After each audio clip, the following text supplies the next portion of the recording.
The Rockefellers, the family which built its multi-million-dollar philanthropic organization from oil, is set to announce that it's selling its investments in fossil fuels and reinvesting in clean energy.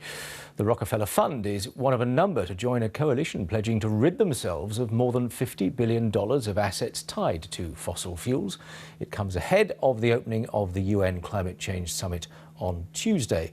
Well, with me is Tom Burke, who's the chairman of the environmental organisation E3G, former advisor to the British government on climate change. Good evening. Good evening. How significant is this, do you think? I think it's of enormous symbolic significance because the people who brought you the oil age are now saying, in effect, the oil age is over.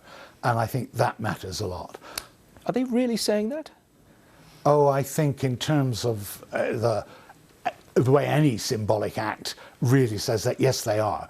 And they're saying it at an interesting moment. They're saying it just in front of the Ban Ki-moon summit, and I doubt the timing's accidental, so that gets it maximum attention.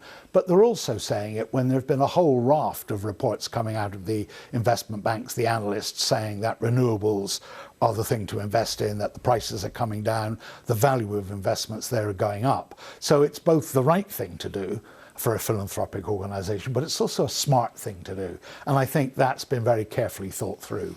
I was interested in your use of the word smart, because I was sitting here in advance of this conversation thinking, well, these people have made an absolute fortune out of oil. Yeah. These are shrewd business people, so they're not just there doing it for altruistic reasons. They've done the sums as well.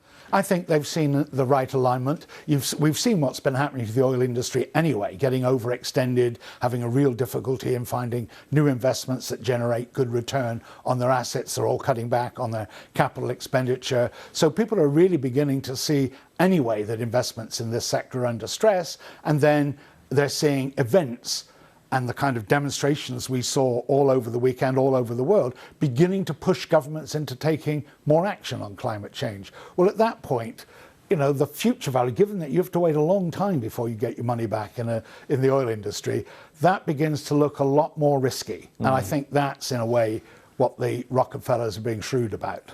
You talk about pushing governments into action, only some governments, and that's an important part of this story as well, isn't it? I think what's extraordinary is that all of the major emitters are now all in one way or another doing quite a lot, rather more, I think, than people sometimes expect. There are 60 countries which have climate legislation on their books, for instance. What we've seen recently in China is the announcement of a far bigger emission trading scheme than we've got in Europe. We're seeing the Chinese invest a lot more in their renewables than we're investing. We've seen Obama really make this an enormous legacy issue, pushing out in all kinds of fronts, not just domestically in the US, but also in their diplomatic effort to make this an issue. So I think we're seeing more action. Now, if it's enough, that's a much more open question.